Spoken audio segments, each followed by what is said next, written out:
रही है कि गृह मंत्री, रक्षा मंत्री और हमारे एनएसए यानी कि अजीत डोभाल मिलकर बैठकर एक स्ट्रेटेजिक मीटिंग करने वाले हैं। गृह मंत्री, रक्षा मंत्री और एनएसए इस मीटिंग में मौजूद रहेंगे। तीनों सेना प्रमुख भी इस बैठक में मौजूद रहेंगे और पठानकोट हमले को लेकर उच्च स्तरीय बैठक अब प्लान की जा रही है। हमारे साथ हमारे संवाददाता संजय शर्मा लगातार बने हुए हैं। संजय जी, क्या जानकारी? देखिए मैत्री, कुछ ही देर बाद बैठक चालू होने वाली है। गृहमंत्री राजनाथ सिंह, मनोहर पर्रिकर और तीनों सेना प्रमुखों को भी बुलाया गया है इस बैठक के लिए।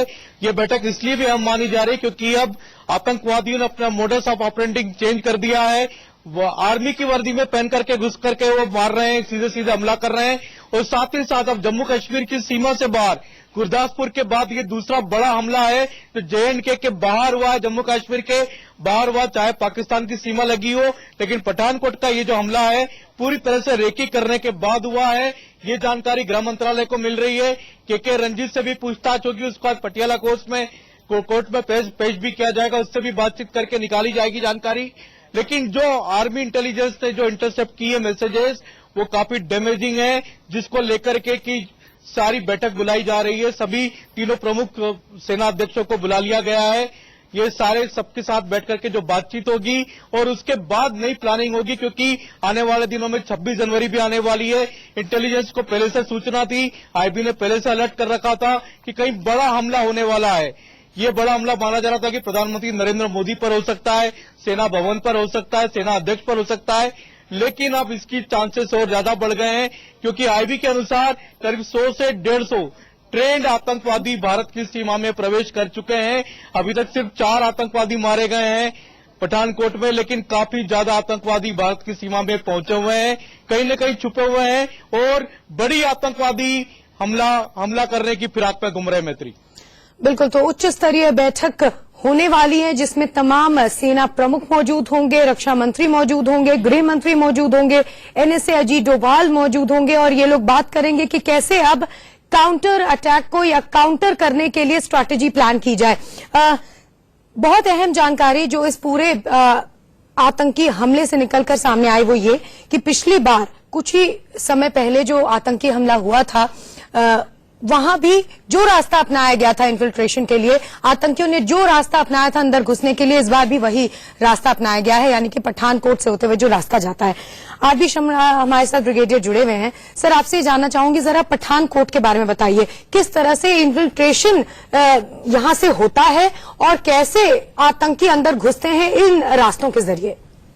ऐसा है कि ये पठानकोट का जो हमारा हब है, ये एक बहुत महत्वपूर्ण कम्युनिकेशन हब है और यहाँ पर थोड़ी दूर पर ही जेएंडके, जम्मू और कश्मीर शुरू हो जाता है, इधर पंजाब है और पीछे थोड़े ही हिमाचल प्रदेश है। इसलिए सिक्योरिटी के लिहाज से इसमें जो पुलिस की कार्रवाइयां होती हैं उनके कोऑर्डिनेशन का, और पठानकोट मिलिट्री की दृष्टि से भी हमारा एक बहुत बड़ा स्टेशन रहा है जिसमें हमारी सेनाओं के सभी प्रकार के अंग वहां पर रहते हैं।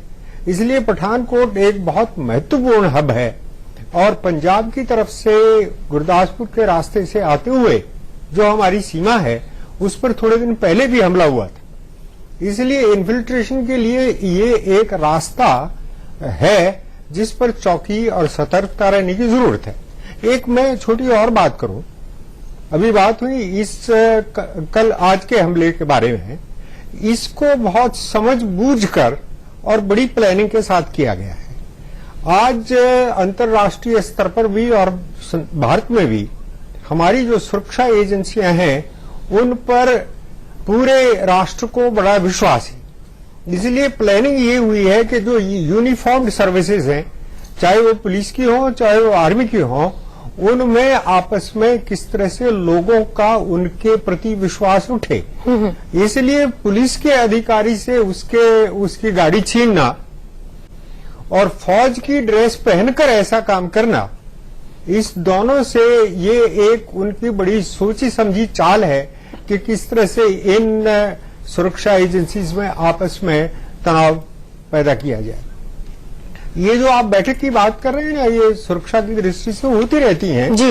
लेकिन फिर भी इनमें कुछ अहम मुद्दे जरूर सामने आएंगे और ये मामला आज जो जिस तरह से सुलझाया गया है, मेरा ख्याल है कि हमारी सुरक्षा एजेंसी बहुत मजबूती से काम कर रही है। बिल्कुल, तो इसे जाहिर है कि हमने मुंह तोड़ जवाब दिया है और संजय राउत इस वक्त कुछ कह रहे हैं उसमें। पाकिस्तान के आतंकवादियों ने पंजाब को टारगेट बनाया है। ये देश के लिए सबसे बड़ा खतरा है। कश्मीर की शांतता पहले से भंग हो चुकी है। वहां पाकिस्तान के और आरएसएस के झंडे अब खुलेआम घरों पे, मस्जिदों पे लगे हैं। क्या पंजाब का भी यही हाल होगा?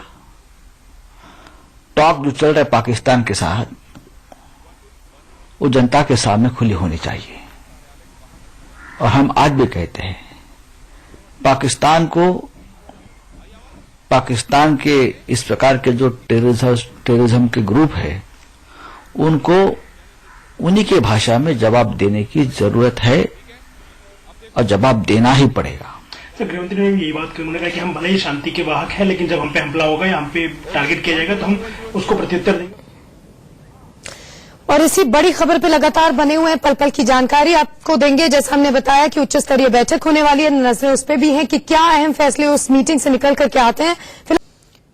और इस वक्त की सबसे बड़ी खबर पे हम लगातार बने हुए हैं और एक और इस वक्त बड़ी खबर ये आ रही है कि आतंकी हमले का अंदेशा उत्तर प्रदेश और दिल्ली में भी है और इसकी वजह से यहां पर हाई अलर्ट कर दिया गया है। हमारे दो संवाददाता हमारे साथ जुड़ गए हैं। हमारे साथ लखनऊ से अरविंद चतुर्वेदी हैं और साथ ही हमारे साथ वरुण जैन लगातार बने हुए हैं। सबसे पहले लखनऊ चलते हैं।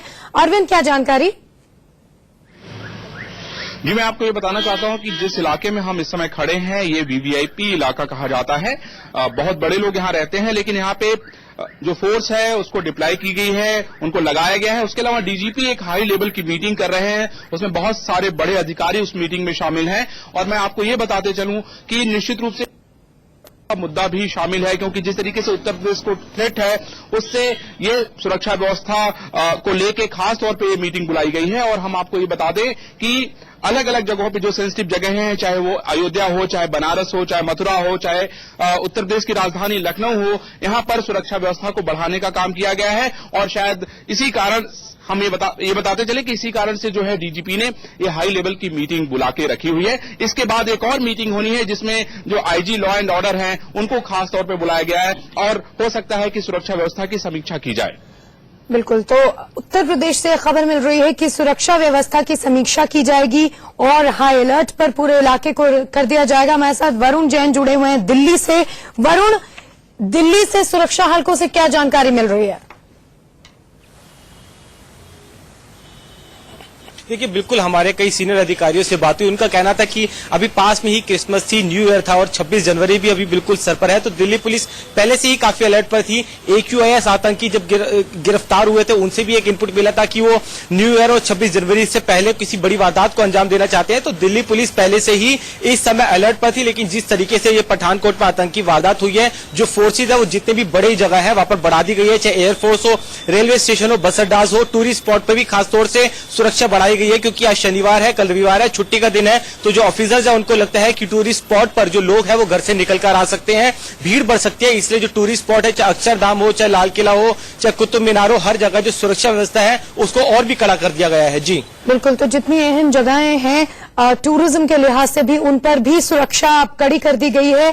पूरे इलाके को वार्न कर दिया गया, अलर्ट कर दिया गया है और लगातार हम इस बड़ी खबर पे बने हुए हैं। फिलहाल रुक रहे हैं, छोटी सबसे बड़ी खबर पे हम लगातार बने हुए हैं। बीडी मिश्रा सर, अभी हम लोग ये डिस्कशन कर रहे थे ब्रेक में कि सबसे बड़ी बात इस पूरे अटैक से ये सामने उभर के आ रही है कि ये मैसेज देने की, एक बार फिर इस तरह का आतंकी मैसेज देने की कोशिश कर रहे हैं कि आप कोई भी पहल कर लीजिए, दोस्ती का हाथ बढ़ा लीजिए, संवाद शुरू कर लीजिए, लेकिन हम वही करेंगे जो करते आए हैं और हम पे कोई लगाम नहीं लगा सकता। इसमें कोई शक नहीं है, क्योंकि हाफिज सईद का जो स्टेटमेंट है पिछले दिनों, ये खास तरीके से इसको जाहिर करता है। लेकिन इसमें जो सोचने की बात है वो ये है कि क्या हाफिज सईद को आज के अटैक का मोटिवेशन आईएसआई से आया है? क्या आईएसआई के बोर्ड पर अभी भी हाफिज सईद उसी तरीके से है जितना पहले था हमारे प्राइम मिनिस्टर के जाने के पहले? क्या वहां का एडमिनिस्ट्रेशन अलग बात कर रहा है और आईएसआई और आर्मी इनका रुख अलग है? यह बात सोचने की है। और दूसरी बात यह है कि जहां वहां पाकिस्तान में जो आतंकवादी संगठन है, आईएसआई से इंडिपेंडेंट होके भी हमला कर सकते हैं, करवा सकते हैं, और उनका काफी इंफ्रास्ट्रक्चर है। तो यह भी हो सकता है कि यह हमला हाफिज सईद और आतंकवादियों का उनकी एक कार्रवाई हो। दोनों पॉसिबिलिटीज हैं, एक को किसी पॉसिबिलिटी को उसमें रूल आउट नहीं किया जा सकता। बिल्कुल। तो हमारे साथ प्रफुल्ल बख्शी सर भी बने हुए हैं, डिफेंस एक्सपर्ट, उनके पास चलते हैं। प्रफुल्ल सर, हम सुबह भी बातचीत कर रहे थे और मैंने आपसे एक सवाल पूछा था, उस समय बात नहीं हो पाई थी पूरी, और मैं यहाँ मौजूद जो मेरे मेहमान हैं उनसे भी ये बातचीत कर रही थी कि ये जो सामने दिखता है वो तो अटैक है कि सुनियोजित तरीके से कल से प्लान किया, पहले गाड़ी पे हमला किया, फिर उसके बाद एसपी को मारा, एसपी ने इन्फॉर्मेशन दी, ये सारी चीजें सामने हैं। क्या ऐसा हो सकता है कि इसकी आड़ में दरअसल एक दूसरे इन्फिल्ट्रेशन को अंजाम दिया जा रहा हो, और नजर अभी क्योंकि सारी इस पर है तो ध्यान भटकाया जा रहा है इस पूरी एक्टिविटी से?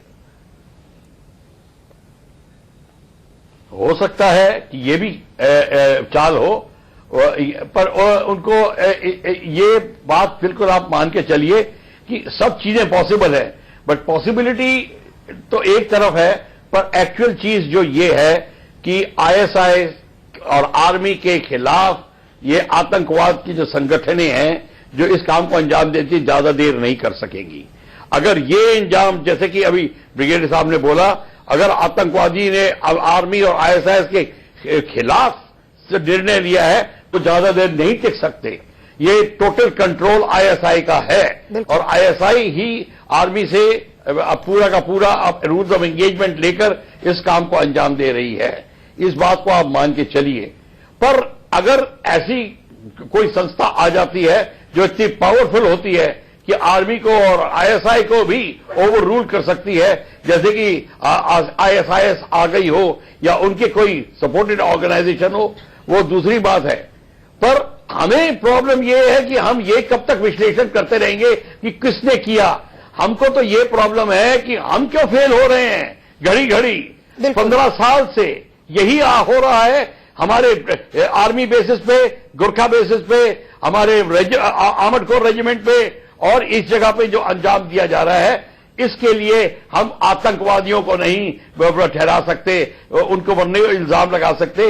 इल्जाम आता है तो हमारे जो जिसको कि फेलियर के ऊपर, क्यों हम प्रॉपर डॉक्ट्रिन नहीं लिख पा रहे, क्यों हम प्रॉपर सिक्योरिटी अरेंजमेंट नहीं कर पा रहे, क्यों हमारे कमांड एंड कंट्रोल सिस्टम अलग अलग कमांडर्स के अंडर में है। मेरे को कहते शर्म आती है, आपको सुनते शर्म आएगी कि हमारा जेएन के बॉर्डर में आर्मी और बीएसएफ में तालमेल पूरा नहीं है, और चाइना बॉर्डर में आर्मी और आईटीबीपी के अंडर में तालमेल पूरा नहीं है। एक होम मिनिस्ट्री, एक डिफेंस मिनिस्ट्री है। मैं कल की बात नहीं कर रहा, मैं आज की बात कर रहा हूं। जब तक हमारे को प्रॉब्लम अपनी घर के लिए सॉल्व करेंगे, ये एक दूसरे को हम विश्लेषण करते रहे किसने किया, उससे क्या फर्क पड़ता है। चौथी ऑर्गेनाइजेशन आगे कर जाएगी, कोई भी कर सकता है। हमको कब तक हम झेलते रहेंगे इसको? हमको एक कमांड एंड कंट्रोल स्ट्रक्चर लाना पड़ेगा। जितने डायरेक्टर जनरल वगैरह जितने बने हुए हैं, सबको एक कमांड कंट्रोल स्ट्रक्चर के अंडर में आएंगे, तब होगा मामला। नहीं तो आप सिर्फ इंफॉर्मेशन लेके प्राइम मिनिस्टर तक जा सकते हैं, उसके बाद कुछ नहीं कर सकते। बात फिर अगले इंसिडेंट पे आएगी। प्रफुल्ल सर ने जो सवाल उठाया उसका जवाब मैं हमारे साथ रिटायर्ड ब्रिगेडियर्स जो मौजूद हैं स्टूडियो में उनसे लूंगी, लेकिन उससे पहले जीडी बख्शी भी हमारे साथ जुड़े हुए हैं। सर, पीएम मोदी के पाकिस्तान दौरे के बावजूद फिर हमला हुआ, आखिरकार ये पाकिस्तान कब मानेगा, ये समझ में नहीं आता है। हमारे वेस्टर्न फ्रंट पर हमारे मिग 29 फाइटर्स यहाँ पे लोकेटेड हैं, इंटरसेप्शन फाइटर्स, हमारे अटैक हेलीकॉप्टर्स और हेलीकॉप्टर्स इस बेस पे लोकेटेड हैं। बहुत अहम बेस है। अमूमन इस बेस पे हमला करने के लिए बहुत प्लानिंग और तजवीज के साथ ही कर सकते हैं। बहुत हाईली डिफेंडेड टारगेट है। कम से कम 6 से 8 टेररिस्ट इस पे हमला करते हैं, और जो नॉर्मल अटैक पैटर्न है, और वो जो पेरिमीटर सिक्योरिटी फेंस को किसी वीक जगह में फांद कर बेस में अंदर घुसकर दो की टीम में फैल जाते हैं। कोशिश उनकी रहती है टेक्निकल एरिया जहां पे हमारे फाइटर जेट्स पड़े हैं उन तक पहुंचने की, और हमारे जहाजों को, जंगी जहाजों को नुकसान पहुंचाने की, ये उनकी कोशिश रहती है। तो ये एक बहुत ही सिग्निफिकेंट एस्केलेशन है। मैं कहना चाहता हूं, इसको कॉन्टेक्स्ट में देखा जाए कि अभी 25 तारीख को ही क्रिसमस के दिन हमारे प्रधानमंत्री जी ने फिर एक प्रयास किया भारत और पाकिस्तान के बीच में शांति बहाल करने का। वो बर्थडे विशेस देने के लिए नवाज शरीफ साहब से मिले, उनकी पोती की शादी पे वो शरीक हुए, और हमारे सबको उम्मीद बंधी थी कि शायद अब दोनों देशों के बीच में रिश्ते सुधर जाएंगे। लेकिन माफ कीजिए, मेरा उस वक्त भी अनुमान यही था कि पाकिस्तान का एक बड़ा डेफिनेट एक्टिविटी पैटर्न है। जब भी हम शांति की प्रयास करते हैं, आउटरीच करते हैं पाकिस्तान की सिविलियन एडमिनिस्ट्रेशन को, डेमोक्रेटिक डिस्पेंसेशन को, तो तिल मिलाकर पाकिस्तान की डीप स्टेट फौज और आईएसआई का जो कॉम्प्लेक्स है वो पलटवार करता है, क्योंकि वो नहीं चाहता कि दक्षिण एशिया में पीस बहाल हो। पीस बहाल हो जाए तो फौज नाकारा हो जाएगी, पाकिस्तान की फौज की जो प्राथमिकता है उस देश में वो खत्म हो जाएगी। इसलिए उनका स्टेक है जंग में, लड़ाई में और टेंशन के अंदर इन दोनों देशों के बीच, और ठीक वही हम देख रहे हैं। बिल्कुल सर, एक और चीज, इस आतंकी हमले के पीछे जैश ए मोहम्मद का नाम अब सामने आ रहा है, आप क्या मानते हैं?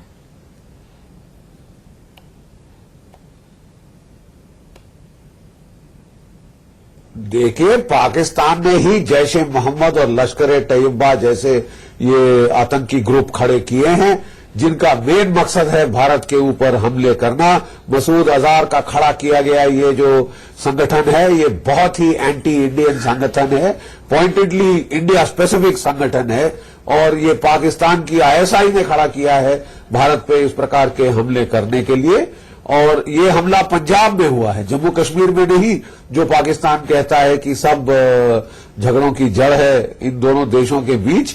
ये पंजाब में हमला हुआ है, और वहां की रिवराइन टेरेन, और कई नदियां जाती हैं भारत से पाकिस्तान की तरफ, और जहां ये नदियां जाती हैं उनके पार्ट चौड़े हैं, वहां फेंस में गैप होता है। इस गैप का फायदा उठा के पाकिस्तान के टेररिस्ट इन्फिल्ट्रेट करते रहे हैं, और ये भी लगता है इन्हीं गैप से आकर इन्होंने इस हमले को सरअंजाम देने का कोशिश की है। बहुत बहुत शुक्रिया जीडी बख्शी साहब हमसे जुड़ने के लिए। और ताजा